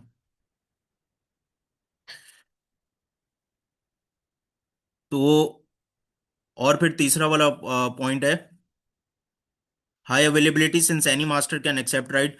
तो इनमें जो है वो कोई भी मास्टर राइट एक्सेप्ट कर लेगा, तो इस वजह से हाई अवेलेबिलिटी भी होती है। लेकिन इसके भी अपने पूरे इंटरनल एल्गोरिथम्स होते हैं कि कौन से वाले ने राइट एक्सेप्ट करनी है। ये ऐसे नहीं होता कि वो कोई भी कर लेगा। तो improved write throughput by distributing writes across multiple nodes. तो राइट्स को हम चूंकि अब अगर बहुत सारे राइट हो रहे हैं, बहुत सारे राइट ऑपरेशंस हैं, तो वो मल्टीपल नोड्स पे उनको हम डिस्ट्रीब्यूट कर सकते हैं।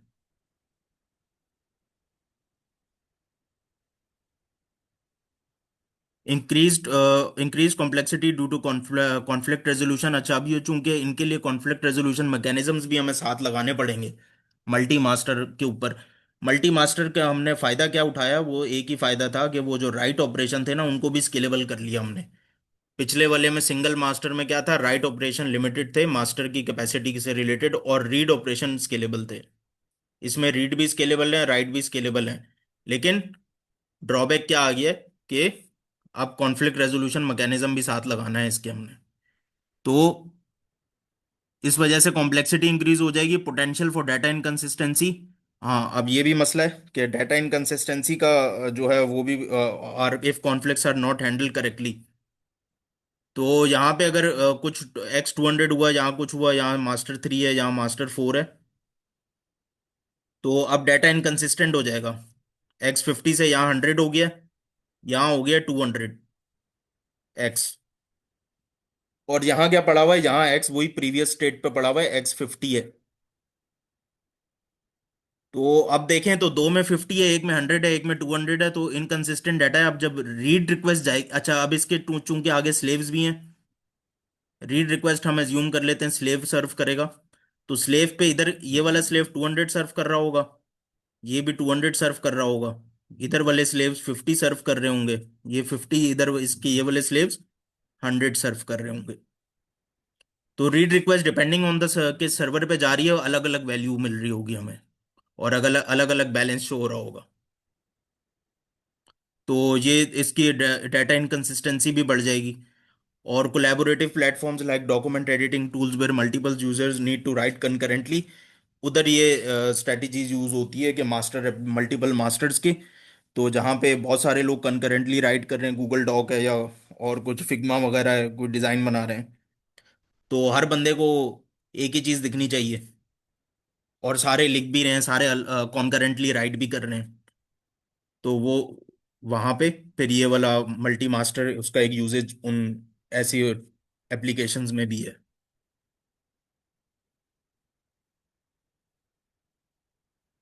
तो कोरम बेस्ड रेप्लिकेशन क्या चीज़ है।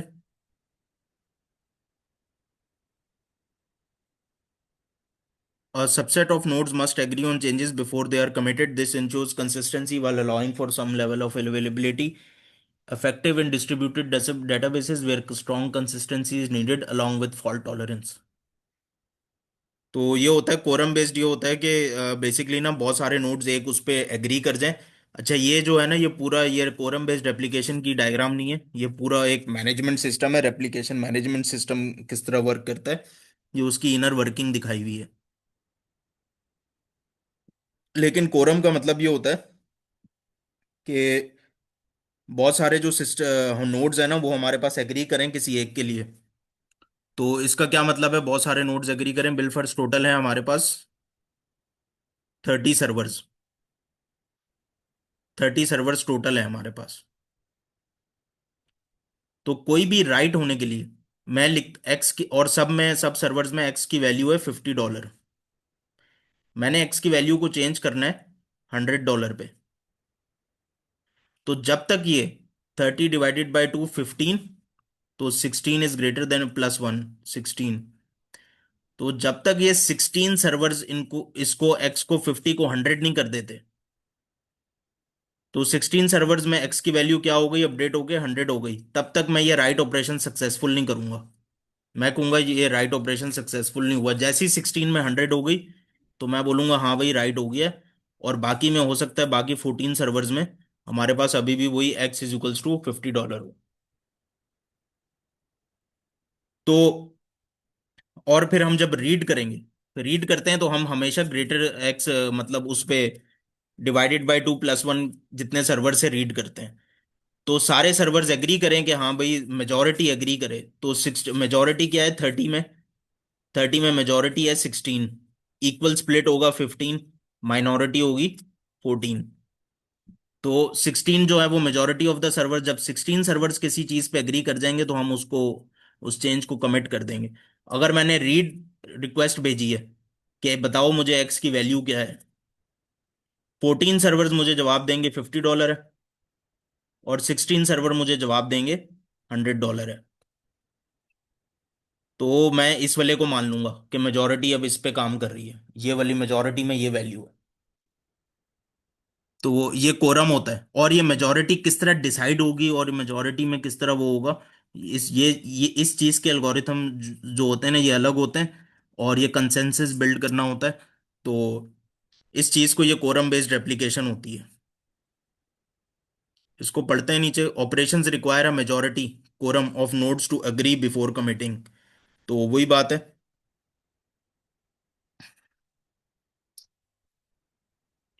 और सही है, operations require a majority quorum to of nodes to agree before committing, commonly independent implemented using Paxos और Raft consensus algorithm। तो ये वो consensus algorithms हैं जिनसे ये implement होता है। Ensure strong consistency while allowing some nodes to be available। तो consistency strong हो जाएगी और कुछ nodes जो हैं वो हमारे पास unavailable भी हो सकते हैं इसमें। तो balances availability and consistency, तो availability और इस तरह consistency balance हो रही होती है।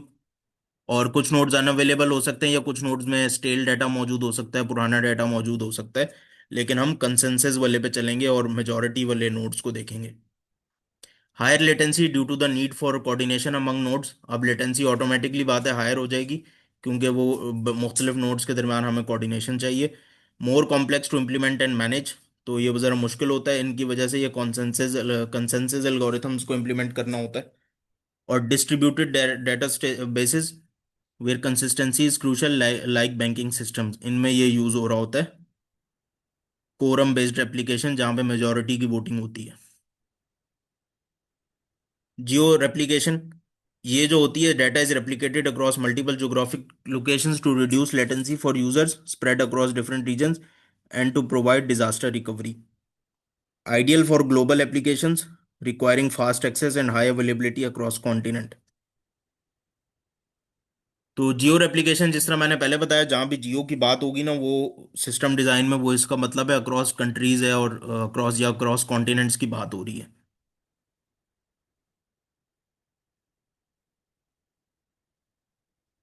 तो वो data centre spread out geographically duplicate each other's data, और often combined with other replication patterns for local consistency.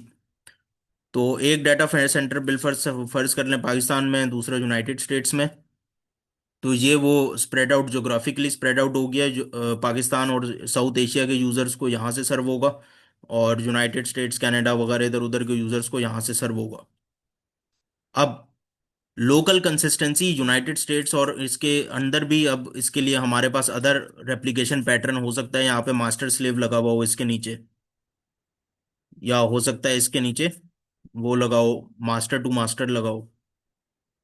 तो लोकल कंसिस्टेंसी अलग से मैनेज, रेप्लिकेशन के लिए रेप्लिकेशन स्ट्रेटेजी कोई अलग यूज हो रही होगी, या हो सकता है वही यूज हो रही हो, लेकिन हम मतलब दो अलग अलग चीजें हैं ये। Reduces latency for global users. तो ग्लोबल यूजर्स के लिए लेटेंसी रिड्यूस होती है क्योंकि वो ज्योग्राफिक लोकेशन के हिसाब से रिक्वेस्ट को सर्व कर रहा होगा। Enhances disaster recovery capabilities. तो डिजास्टर रिकवरी कैपेबिलिटीज के लिए इनहेंस इस तरह करेगा ये, कि एक पाकिस्तान वाला सर्वर डाउन होगा तो यूएस वाला रिस्पॉन्ड करता रहेगा, और पाकिस्तान की रिक्वेस्ट भी यूएस वाले सर्वर्स पे जा रही होंगी। कॉम्प्लेक्स टू मैनेज होता है ये, due to network latency and potential partitioning. Network latency जो है वो इसमें आती आती है, और required skillful consideration of data sovereignty and compliance issues. तो डाटा सॉवरेनिटी और कंप्लायंस इश्यूज भी होते हैं। यूरोप वाले बोलें कि नहीं भाई हमारा डाटा यूरोप से बाहर नहीं जाना चाहिए, और यूएस वाले बोलेंगे नहीं भाई हमारा डाटा यूरोप में नहीं होना चाहिए, वो यूएस में ही होना चाहिए, और ये वो global applications like e commerce platforms and content delivery networks इनका यूज करती हैं जियो रेप्लिकेशन स्ट्रेटजीज का। फिर सिंक्रोनस रेप्लिकेशन है, और फिर एसिंक्रोनस रेप्लिकेशन है। तो updates are propagated to replicas simultaneously, ensuring that all copies are always consistent. Critical for finance systems and other applications where consistency and accuracy are paramount. So updates are simultaneously added to all replicas, ensures our replicas are always consistent. तो let's say कि ये एक main server है हमारे पास, यहाँ पे ये तीन और सर्वर्स हैं, यहाँ से कोई राइट रिक्वेस्ट आई है, हमने कोई रिकॉर्ड अपडेट किया है डेटाबेस में। अब क्या हुआ, ensure updates are simultaneously applied to all replicas. इस रेप्लिका पे भी जाएगी, इस पे भी, और ये इससे जितने कनेक्टेड होंगे सब उस पर राइट रिक्वेस्ट हम भेज देंगे कि भाई ये अपडेट हुआ है। तो इससे हमें क्या गारंटी मिलेगी, स्ट्रॉन्ग कंसिस्टेंसी मिल जाएगी, immediate fail over without data loss. ये डाटा फेल होता है तो ये मास्टर स्लेव होता ये मास्टर वाला डेटाबेस हमारे पास फेल होता है, अगर फेल होता है तो ये वाला इसकी जगह ले लेगा, क्योंकि डाटा कंसिस्टेंट है, इसमें भी वही है, इसमें भी वही है, तीनों में वही है, हर जगह डाटा कंसिस्टेंट है, तो कोई सा वाला भी फेल ओवर के दौरान जो है हमारे पास डाटा लॉस नहीं होगा, और डायरेक्टली अब राइट रिक्वेस्ट इसकी जगह इसको जाएगी, और ये चूंकि अब इधर आ गया है तो ये अब इन दोनों को राइट कर रहा होगा। अच्छा, लेकिन मसला क्या है इसमें, मसला ये है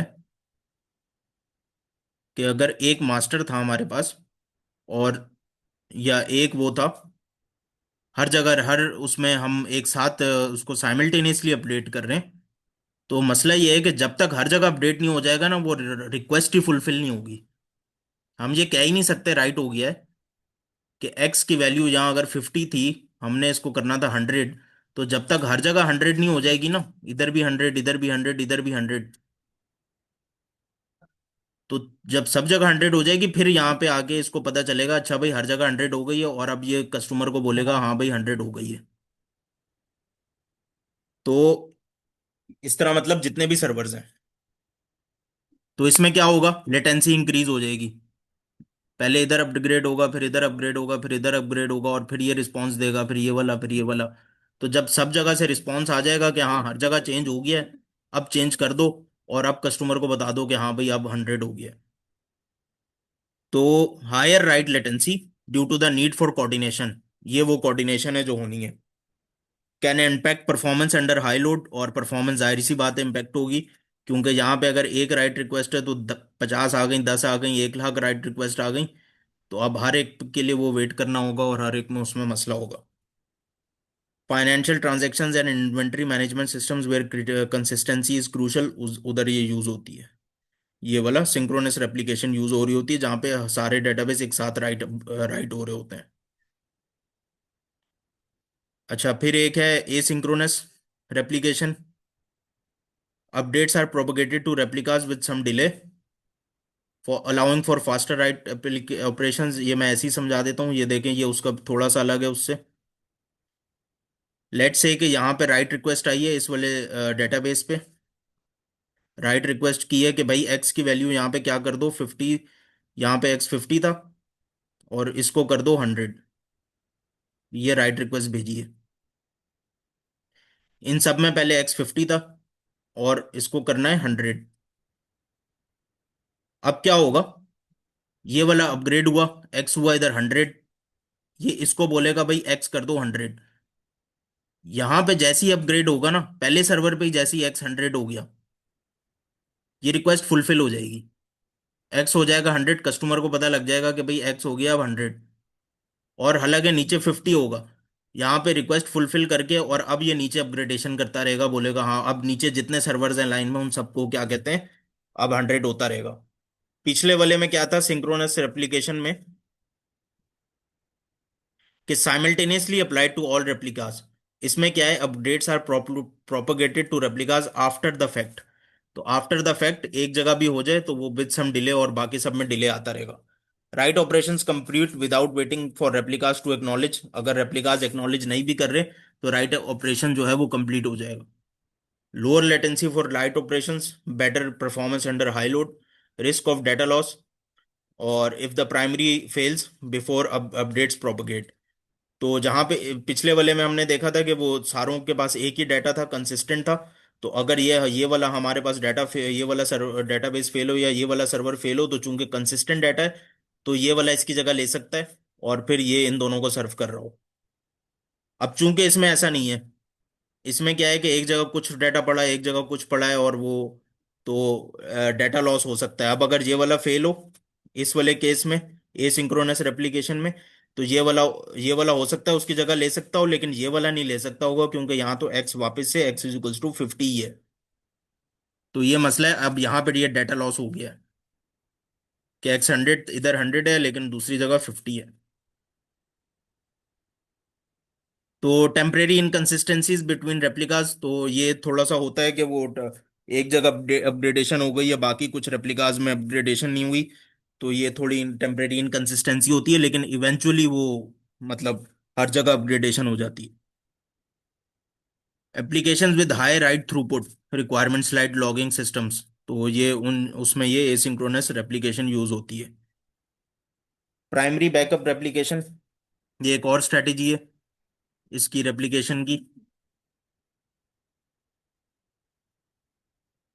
अच्छा, इसमें क्या होता है, इसमें ये होता है कि एक मेन डेटाबेस होता है या एक मेन सर्वर होता है और कुछ बैकअप सर्वर्स होते हैं। ये बैकअप सर्वर्स ना आइडल पड़े रहते हैं, कोई काम नहीं करते।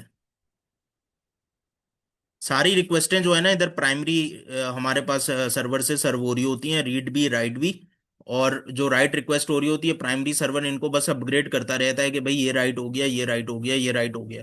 कोई रीड रिक्वेस्ट इधर जाती नहीं है इस सर्वर के पास, ये बस ऐसे ही आइडल पड़े रहते हैं और ये कोई काम नहीं करते।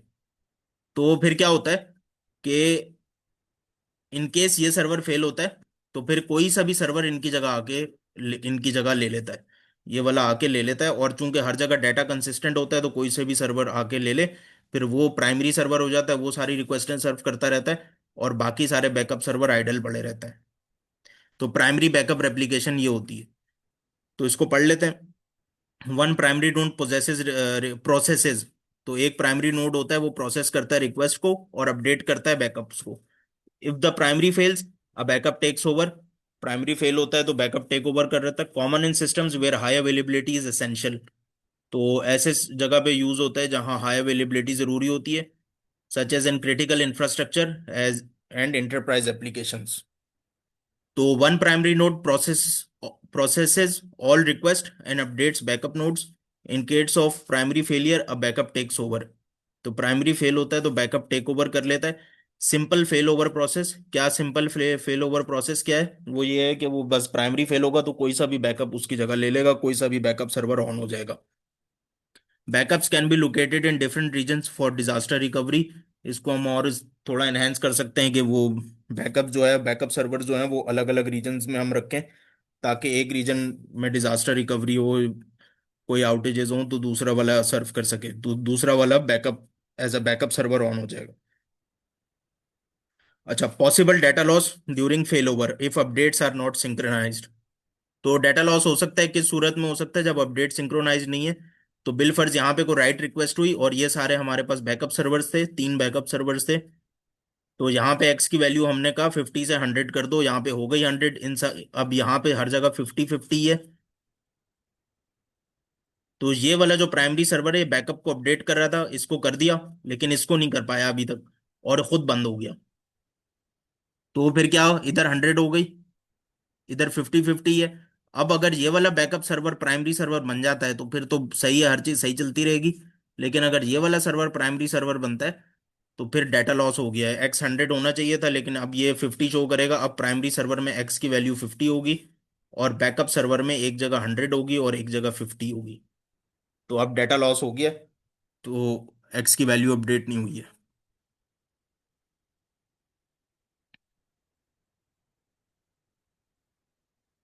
तो backup nodes are mostly idle, और ये यही बात है कि बैकअप नोड्स जो हैं वो आइडल चलते हैं, leading to resource under utilisation.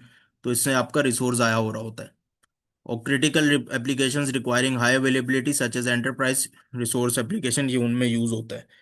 Shared nothing architecture, each node is independent and self sufficient with no shared state, which enhances fault tolerance and scalability, effective for distributed systems that need scale horizontally or handle failures gracefully। तो असल में ये चीज होती है कि multiple nodes होते हैं या मल्टीपल सर्वर्स होते हैं, और हर सर्वर सेल्फ सफिशिएंट होता है। इस पे भी रीड राइट चल रहा होता है, और इस पे भी अपना रीड राइट चल रहा होता है, इस पे भी अपना रीड राइट चल रहा होता है, और हर एक की स्टोरेज भी अपनी होती है। मतलब ये नहीं है कि ये इधर स्टोर करेगा, ये इधर स्टोर कर रहा है, ये अपने पास, हर किसी की अपनी स्टोरेज होती है। तो इसमें ये हमारे पास फिर स्केलेबल होता है। तो हर कोई इंडिपेंडेंटली वो करता है, ऑपरेट करता है। Each nodes each node operates independently without shared state. Nodes communicate via asynchronous messages। तो ये नोड्स आपस में भी कम्युनिकेट करते हैं, लेकिन ये एसिंक्रोनस मैसेजेस होते हैं। तो एसिंक्रोनस मैसेजेस क्या होता है? पैरेलल में चल रहे होते हैं। High fault tolerance and scalability, तो फॉल्ट टॉलरेंस इनकी बहुत ज्यादा होती है, और मतलब एक नोड फेल भी हो जाए तो दूसरा इंडिपेंडेंट होता है, तीसरा इंडिपेंडेंट होता है, ये सारे आपस में कनेक्टेड नहीं होते, हर कोई अपना इंडिपेंडेंट चल रहा होता है। और स्केलेबल होता है, आप बस नोड ऐड करो और ये वाला अपना रीड राइट ऑपरेशन करता रहेगा। इजी टू ऐड और remove nodes without affecting the system, कोई नोड रिमूव करना है तो ऐसे ही रिमूव कर दें। ये वाला इंडिपेंडेंट होते हैं, ये इंडिपेंडेंट होगा। More complex application logic to handle distributed state, तो ज़्यादा कॉम्प्लेक्स हमें लॉजिक चाहिए होती है, क्योंकि डिस्ट्रीब्यूटेड जो स्टेट है उसको मेंटेन करने के लिए। अच्छा, ये कौन सी डिस्ट्रीब्यूटेड स्टेट है? हमने तो कहा कि ये इंडिपेंडेंट होते हैं, लेकिन फिर ये डिस्ट्रीब्यूटेड स्टेट है। तो वही है कि वो जो जो स्टेट शेयर हो रही होगी, जो डिस्ट्रीब्यूटेड होगी, और जो एक्स की वैल्यू तीनों के पास है वो हर जगह एक हो जाए, इसको इसको यकीनी बनाने के लिए आपको कॉम्प्लेक्स एप्लीकेशन लॉजिक चाहिए होती। Potential for increase latency due to the internode communication, तो लेटेंसी भी यहाँ पे इंक्रीज होगी, क्योंकि ये नोड्स आपस में भी अपने इंटरनल इनके नोड्स होंगे जिनसे कम्युनिकेट कर रहे होंगे। Distributed systems like microservices architectures and big data processing frameworks, उनमें ये यूज होता है।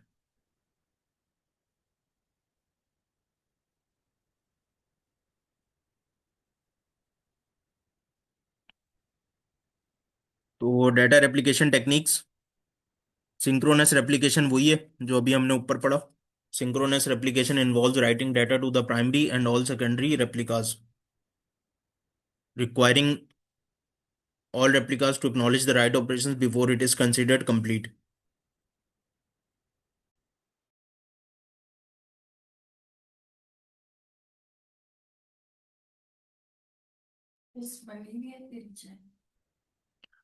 तो सिंक्रोनस एप्लीकेशन जो है वो writing data to the primary and all secondary simultaneously में उसमें हो रहा होता है.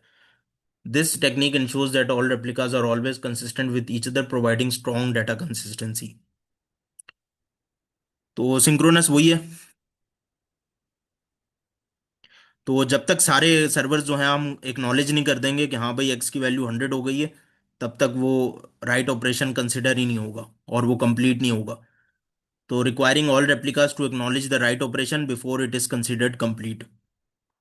इसके ड्रॉबैक्स क्या है कि जो हमारे पास लेटेंसी है तो वो इंक्रीज हो जाएगी, क्योंकि वो सब जब राइट करेंगे तो वो जब तक सब एक्नॉलेज नहीं हो जाएंगे तो फिर तब तक राइट ऑपरेशन ही कंप्लीट नहीं होगा.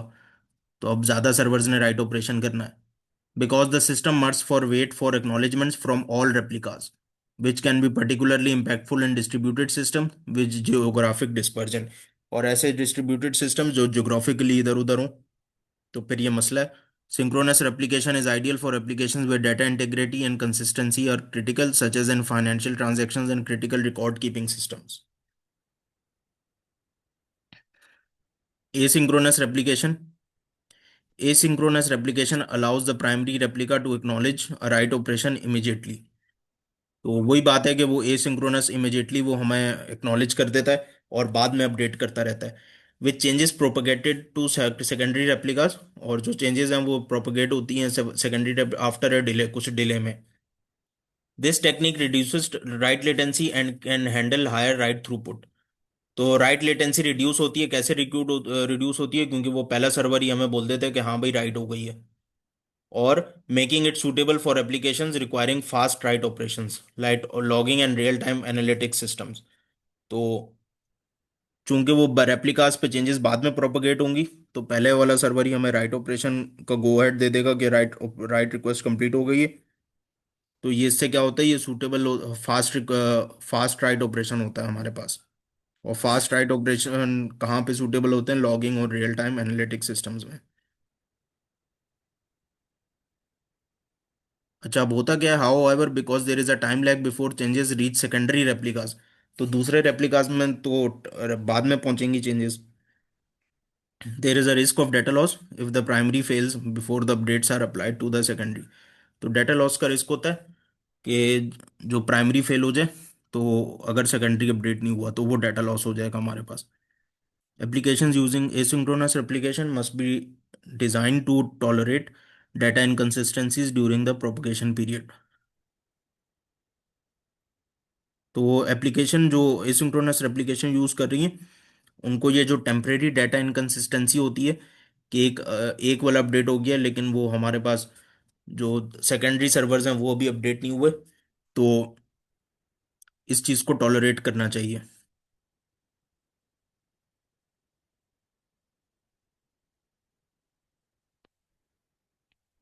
तो फुल रेप्लिकेशन होती है. Full replication mean that every replica maintains a complete copy of the entire data set. तो एवरी रेप्लिका जो है वो मेंटेन अ कंप्लीट कॉपी. तो इंटायर डाटा सेट की कॉपी जो है वो हर रेप्लिका के पास होगी. This approach simplifies data access since any replica can handle any request ensuring high availability and reliability. तो चूंकि हर जगह डायरेक्ट एक एक जैसा ही डाटा होगा तो कोई भी रिक्वेस्ट हैंडल कर लेगा. Full replication is particularly beneficial for read heavy applications as it allows the load to be distributed evenly across all replicas, reducing read latency. The downside is that it requires significant storage space and network bandwidth as every replica needs to store the entire dataset and keep it synchronized. तो ये बात तो है कि storage space हमारे पास ज़्यादा लगेगी क्योंकि हर सेकेंडरी सर्वर पे जो है वो पूरा डाटा हमें चाहिए होगा और वो उसकी नेटवर्क बैंडविड्थ भी बढ़ जाएगी.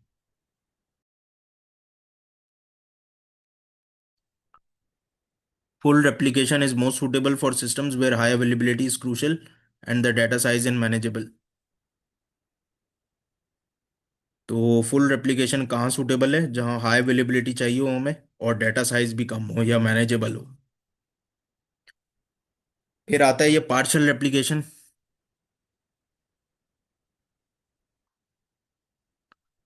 Partial replication involve replicating only a subset of the data. Full replication में क्या था कि पूरा का पूरा डाटा ही दूसरे डेटाबेस पर रेप्लिकेट होता है, और पार्शियल रेप्लिकेशन में क्या होगा कि हमारे पास थोड़ा बहुत डाटा रेप्लिकेट होगा, उसका पार्शियल होगा, कंप्लीट डाटा रेप्लिकेट नहीं होगा। Distributing data based on critical criteria like geographic locations और एक्सेस पैटर्न्स। तो ये हम जो कौन सा डाटा रेप्लिकेट करना है, ये हम इस तरह डिसाइड कर सकते हैं कि वो ज्योग्राफिक लोकेशन की बेस पे या एक्सेस पैटर्न के, वो कौन सा डाटा ज़्यादा एक्सेस हो रहा है, कौन सा कम हो रहा है। This approach reduces the storage and bandwidth requirements compared to full replication, as each replicas only stores and synchronizes a portion of the total dataset. Partial replication can enhance performance by localizing data access and reducing the load on individual replicas. तो partial replicas की जो फायदा होता है हमें, वो क्या होता है कि डाटा एक्सेस की लोकलाइजेशन होती है, जिससे परफॉर्मेंस इंक्रीज होती है, और इंडिविजुअल रेप्लिकास पे लोड कम हो जाते हैं। इसकी कॉम्प्लेक्सिटी क्या है, इनको मैनेज करना मसला है, और डाटा कंसिस्टेंट और डिफरेंट रिप्लिकास रखना ये भी मसला है, specially in handling queries that may need to aggregate data from multiple locations. तो कुछ डाटा यहाँ पड़ा है, कुछ डाटा यहाँ पड़ा है। अब पार्शियल रेप्लिकेशन हुई हुई है, तो बिलफर्ज यहाँ पे डाटा पड़ा है, नंबर्स आईडी पड़े 100 से लेके 200 तक, जो कस्टमर्स हैं उनके आईडीज यहाँ पे, वो वाले कस्टमर्स का डाटा पड़ा है। और यहाँ पे जो डाटा पड़ा है इस सर्वर पे, वो पड़ा है 201 से लेके कितना, जो 300 आईडी तक के कस्टमर है। तो 200 कस्टमर का डाटा इधर पड़ा है, 100 कस्टमर का इधर पड़ा है। अब हमें जो डाटा चाहिए ना, वो चाहिए, एक चाहिए जो आईडी नंबर 50 पे कस्टमर है, और एक जो आईडी नंबर 235 पे जो कस्टमर है। अब इन दोनों से हमें डाटा क्यूरी करना है, तो ये मसला हो जाता है कि specially in handling queries that may need to aggregate data from multiple location. अब ये डाटा को एग्रीगेट करना है मल्टीपल लोकेशन पे, और एक सिंगल रिजल्ट देना है। तो this technique is useful for applications with distinct data locality requirements or where specific data subsets are more frequently accessed. तो उन जगह ये यूजफुल है जहाँ पे डिस्टिंक्ट डाटा लोकेलिटी रिक्वायरमेंट्स होते हैं, और where specific data subsets are more frequently accessed. तो कुछ डाटा जो मोस्ट फ्रीक्वेंटली एक्सेस्ड हो रहा है, तो वहाँ पे ये पार्शियल रेप्लिकेशन हम यूज़ कर सकते हैं कि वो वाला डाटा जो मोस्ट फ्रीक्वेंटली एक्सेस है, उसको पार्शियली रेप्लिकेट करके हम दे दें। तो कंसिस्टेंसी मॉडल्स कौन से होते हैं, ये होते हैं strong consistency, sequential consistency, casual consistency, eventual consistency, read your rights consistency, monotonic read consistency, monotonic write consistency. तो ये कुछ कंसिस्टेंसी मॉडल्स हैं, इन रेप्लिकेशन सिस्टम्स में यूज हो रहे होते हैं। और स्ट्रॉन्ग कंसिस्टेंसी में क्या होता है, जब आप रीड करेंगे तो return always the latest write, high correctness बस can be slower in distributed systems. और सीक्वेंशियल कंसिस्टेंसी में क्या है कि operation appear in the same order to all processes easier than strong consistency still ordered. तो ये ऑर्डर होती है, एक्स के बाद वाई आएगा, तो हर सर्वर को एक्स के बाद वाई दिखेगा, पहले एक्स दिखेगा फिर वाई दिखेगा। Casual consistency, casually related operations are seen in order, concurrent operations में डिफर। तो जो ऑपरेशंस रिलेटेड होते हैं वो उनको ऑर्डर में दिखेंगे, और जो कंकरेंट ऑपरेशंस हैं वो हो सकता है डिफरेंट हो।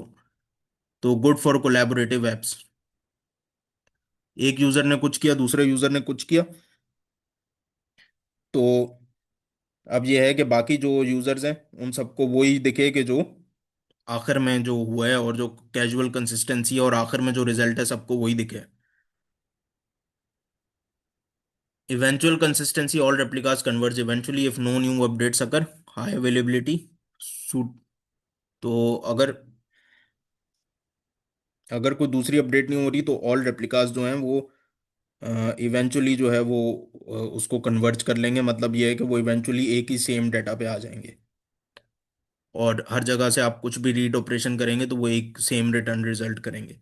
हाई अवेलेबिलिटी होती है इसकी, और suitable for caching and social apps.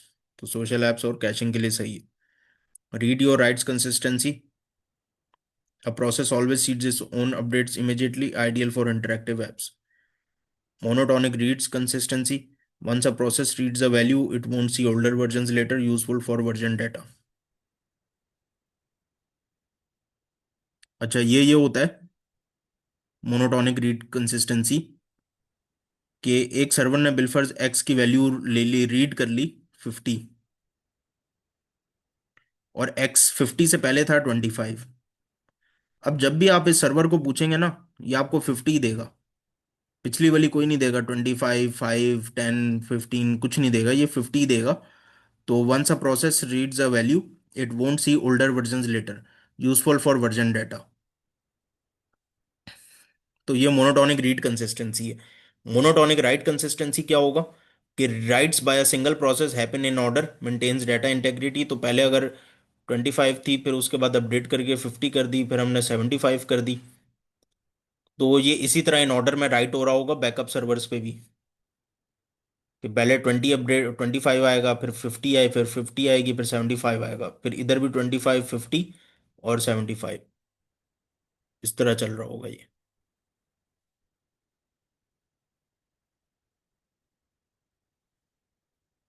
फिर रेप्लिकेशन टोपोलॉजीज है, सिंगल मास्टर। तो रेप्लिकेशन टोपोलॉजीज क्या होती हैं, ये डिफाइन करती हैं कि डाटा किस तरह डिस्ट्रीब्यूट हुआ हुआ है, एंड रेप्लिकेट किस तरह हो रहा है अक्रॉस मल्टीपल नोड्स। तो सिंगल मास्टर रेप्लिकेशन है, फिर मल्टी मास्टर है, चेन रेप्लिकेशन है, स्टार टोपोलॉजी है, ट्री टोपोलॉजी है, मैश टोपोलॉजी, हाइब्रिड, इन सब की कोई हाइब्रिड भी बना सकते हैं हम।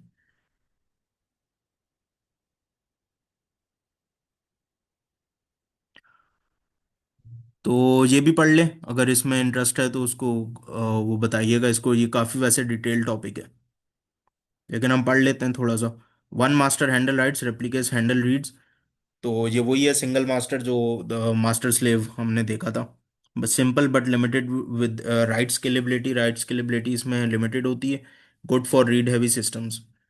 मल्टी मास्टर, जहाँ पे मल्टी मास्टर हो, multiple masters handle reads and writes, high availability and write scalability, one conflict resolution is needed. Star topology, central hub coordinates replication, easy to manage but hub can be a bottleneck or single point of failure। तो star topology क्या होती है, कि एक central hub होता है, ये बिलफर्स कर लें सेंट्रल हब है हमारे पास, ये एक सेंट्रल सर्वर है, और ये बाकी सब सर्वर्स को अपग्रेड कर रहा है, ये इसको अपग्रेड कर रहा है, इसको अपग्रेड कर रहा है, इसको इसको इसको। अच्छा, अब क्या होगा, तो इजी टू मैनेज है, और लेकिन ये हब बॉटलनेक है, और ये सिंगल पॉइंट ऑफ फेलियर है। अब अगर यहाँ पे कोई ये वाला फेल हो जाए, तो बस, तो फिर मसला है, फिर अब कौन आएगा, और फिर इनकंसिस्टेंसी है। ट्री टोपोलॉजी हायरार्किकल स्ट्रक्चर होता है, ट्री जिस तरह ये ये एक रूट नोड है, फिर ये इसका रूट नोड है, ये इसका है, इसके फिर दो नोड्स हैं, और ये इसके दो नोड्स हैं। तो ये कह रहा है कि root propagates updates to children, तो रूट अपडेट देता है ये वाला, यहाँ पे इस सर इधर जो रीड राइट्स ऑपरेशन होगा इस सर्वर पे, वो इस सर्वर को भी बताएगा, वो इस सर्वर को भी बताएगा, और फिर इधर जो रीड राइट ऑपरेशन होगा वो अपने दो चिल्ड्रन सर्वर्स को बताएंगे। Good load balancing and fault isolation, but ये कॉम्प्लेक्स होता है। Mesh topology, every node connected to every other, हर नोड एक दूसरे से कनेक्टेड है, और very fault tolerant, high availability, और हाई अवेलेबिलिटी ज़्यादा होती है, complex to manage. Hybrid topology, इन तीनों में से या और भी कुछ उसमें आप कोई मिला के बना बना लें, combines multiple topologies for flexibility, optimises performance and fault tolerance, but design is complex. तो डिजाइन इसका कॉम्प्लेक्स होता है। तो कॉन्फ्लिक्ट रेजोल्यूशन स्ट्रेटेजीज, अब वो जो हमने कॉन्फ्लिक्ट देखे थे, तो वो कॉन्फ्लिक्ट रेजोल्यूशन स्ट्रेटेजीज भी हैं कुछ। लास्ट राइट विंस, तो एक स्ट्रेटेजी ये है कि वो जो सबसे आखिर में लिखेगा वो जीत जाएगा, मतलब वो वो वाला हम लोग फॉलो करेंगे। X50, एक्स को फिर 100 हुआ, अपडेट हो गया, फिर 200 हुआ। अब अगर इन दोनों में कॉन्फ्लिक्ट आ रहा है 50 और 100 में, तो अब किस वाले को मरना है, तो हम ये देखेंगे कि कौन सा वाला बाद में लिखा गया है। तो 100 वाला अगर बाद में लिखा गया है, तो 100 वाला को हम सही मान लेंगे, और ये देखेंगे हम किसकी बेस पे, टाइम स्टैम्प की बेस पे। कि किस वाले पे टाइम उस पे हुआ है। तो ये रहा वर्ड इसका, time stamp. Version vector, each update is tagged with a version. हर हर जो अपडेट है उसके साथ एक वर्जन नंबर लगा देंगे हम, कि ये वाला वर्जन है, ये वाला वर्जन है। और इस तरह फिर हमें पूरी हिस्ट्री मिलती रहेगी अपडेट्स की, और ये हमें कॉन्फ्लिक्ट्स रिजॉल्व करने में एक्यूरेटली ज़्यादा मदद करेगा, ये हिस्ट्री जो होगी हमारे पास वर्जन नंबर से जो आएगी। फिर operational transformation concurrents, updates are transform to be compatible with each other. तो बेसिकली ये जो अपडेट्स हैं इसमें यहाँ पे ये उनको ट्रांसफॉर्म करेगा और उनको रेप्लिका उसमें बताएगा कि आपको अलग अलग ट्रांसफॉर्म कर दिया, और फिर इनको वो करेगा, मतलब सही करेगा और इसके हिसाब से डिसीजन लेगा। एप्लीकेशन स्पेसिफिक लॉजिक, तो एप्लीकेशन बनाते हुए हम कोई लॉजिक लगा सकते हैं कॉन्फ्लिक्ट रेजोल्यूशन की, कि कौन सा वाला सही है कौन सा वाला गलत है, बेस्ड ऑन बिजनेस रूल्स और application needs, customise to meet the unique needs of the application.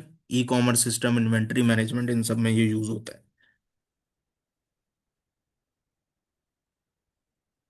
तो consensus algorithms in replicated systems क्या होते हैं? तीन दिए हुए हैं यहाँ पे, लेकिन और भी काफी सारे होते हैं। तो पैक्सोस है, रेफ्ट है और जैब है, जू कीपर, एटॉमिक ब्रॉडकास्ट, और पैक्सोस और रेफ्ट। तो रेफ्ट जो है वो पैक्सोस का एक वर्जन है, तो असल में ये पैक्सोस है। A family of protocols for achieving consensus in a network of unreliable processors. तो बेसिकली कंसेंसस होता है कि वो कौन सा वाला सही है, तो जहाँ मेजोरिटी अपग्रेड वोट करती है तो वहाँ पे फिर वो उसको सही मान लेते हैं।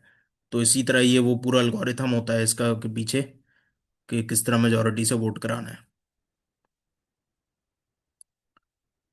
तो राफ्ट भी कंसेंसस एल्गोरिथम है, इसी तरह जैप भी एक कंसेंसस एल्गोरिथम है, और ये राफ्ट जो है वो इजियर देन पेक्सोस है।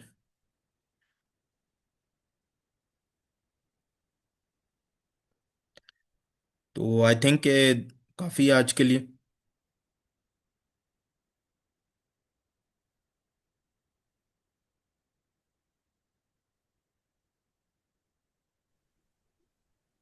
ओके सर, आपने कंप्लीट कर दिए? ठीक है सर, आई थिंक बहुत है मेरे ख्याल है, आज काफ़ी हमने कर लिया। हाँ जी सर, तो thank you so much for participants and moderator, and thank you so much Amir Hamza.